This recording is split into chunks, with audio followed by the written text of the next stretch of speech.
Kaya mo bang pigilan yung bahing? Hindi po. Para daw, kunyari nababahing ka, para mapigil daw ang bahing, ang gagawin mo, para hindi tumuloy yung bahing mo, kukuha ka ng panyo.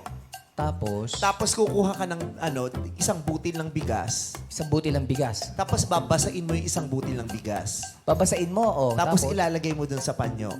tapos, Tapos ititiklop mo yung panyo. Tapos Oho. paaarawan mo ng konti.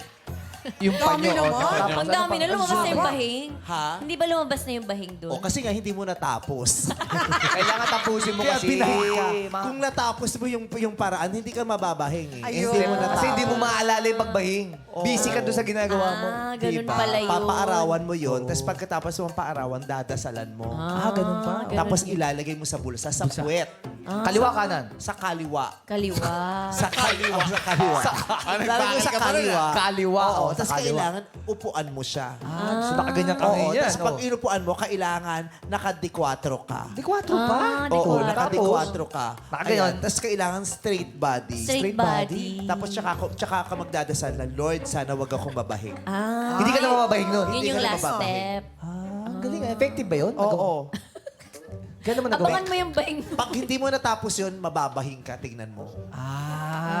Yan Yan pala ang paraan. Bigas bigas. Oo. Isang pirasong bigas. Yes. Babasain, lalagay sa panyo, igigit na. Patutuyuin. Iarawan pa, aarawan. Malalagay sa bulsa, sa kaliwa. Kaliwa.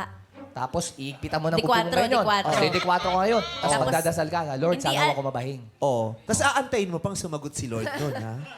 Alam mo kung sasagot. Di ba, baby? Tawa-tawa, kulot. Tawan-tawa si Effective Kulot yun, eh. di ba, kulot, no? Kaya kami mag-ina nito, ang dami namin naiisip na kung ano-ano.